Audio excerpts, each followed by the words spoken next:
Salut, moi c'est Com, le fondateur de Divinebox, et je vais vous parler en 1 minute des bénédictins. C'est parti. Saint Benoît, il a écrit sa règle en 529. C'est un gros bouquin dans lequel il édicte plein de principes pour organiser la vie monastique. C'est autant des principes spirituels, comme le père abbé doit être comme le Christ dans l'abbaye, que des principes très matériels et concrets, comme il doit y avoir 7 offices par jour, les moines ont le droit de boire du vin mais pas plus de 27 centilitres par jour, etc. Donc c'est assez précis. C'est un peu comme Jamie. Eh bien la règle de Saint Benoît, on peut la résumer en 2 mots.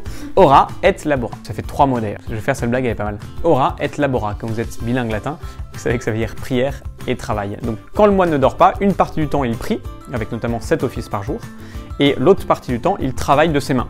Et ce travail manuel est très important. Pour accomplir le moine en tant que personne, mais aussi pour subvenir aux besoins de la communauté.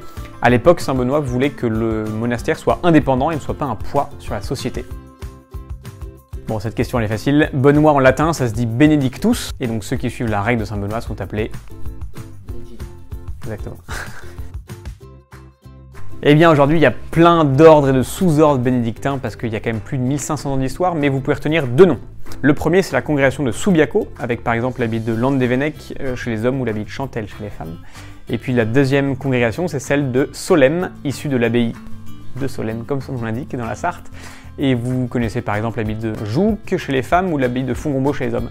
Mais la vraie question, c'est laquelle vous connaissez, alors dites-le nous dans les commentaires. Eh bien, la petite anecdote bonus, c'est que les 2 personnes considérées comme les inventeurs du champagne, Dom Pérignon et Dom Ruinart, ils étaient bénédictins. Pas mal, non? Eh bien, c'est terminé pour cette vidéo sur les bénédictins. Si vous êtes sage et si vous avez aimé, dites-le nous en commentaire. On vous en refera une sur les cisterciens, les trappistes, les annonciades, etc. On va se marrer. Donc, à bientôt!